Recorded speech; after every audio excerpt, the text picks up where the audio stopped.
I think, as was noted on Friday, we're following the same policy that every administration from the beginning of time has used with respect to visitors log. We will comply with both the Federal Records Act and the Presidential Records Act as stated by law. Why does the president object to people knowing who is coming in the White House? Well, it's not a question of objecting. It's about following the law. We're following the law as both the Presidential Records Act and the Federal Records Act prescribe it. So it's the same policy that every administration had up until the Obama administration, and frankly, the faux attempt that the Obama administration put out where they would scrub who they didn't want put out didn't serve anyone well. The president wants to make sure that people can come in the same way they can go to a members of Congress's office, provide information and details, and there's people who want to be able to come have that conversation with members of the administration the same way that they would do with members of Congress, go into their office. Why didn't he take this opportunity to one-up the transparency game? If Because I think I'm trying to explain that to you. I think that we recognize that there's a privacy aspect to allowing citizens to come express their views, and that's why we maintain the same policy that every other administration did coming up here prior to the last one. And the last one, frankly, was a faux level of doing that, because when you go through and you scrub everyone's name out that you don't want everyone to know, that really is not an honest attempt at doing it. We're going to follow the law the way that every administration has followed up until the last one. Thanks, Zeke. Thanks, Sean.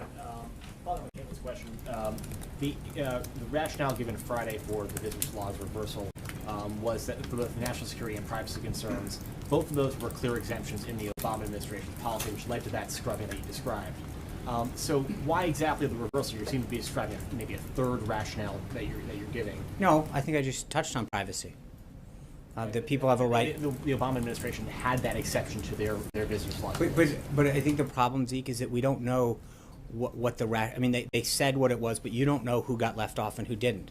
They chose to not put people out for whatever reason, and they gave an excuse, and no one questioned it.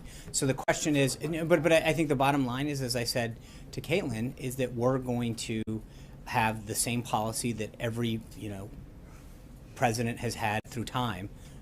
And comply with the law on both fronts. I think, but again, you remember, it's interesting that we're following basically the same thing that members of Congress follow.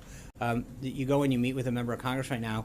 That there's an option for people to be able to go and express their opinion if they want to make it public.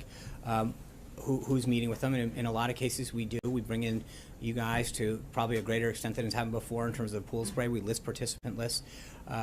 But I think there's an opportunity sometimes for the American people who want to come and have a conversation and not become, and be able to share their view. So again, but remember, this is the same policy that every president and every administration has followed. I'll grant you that, but Thank you. This president entered office running a campaign saying he was going to drain the swamp.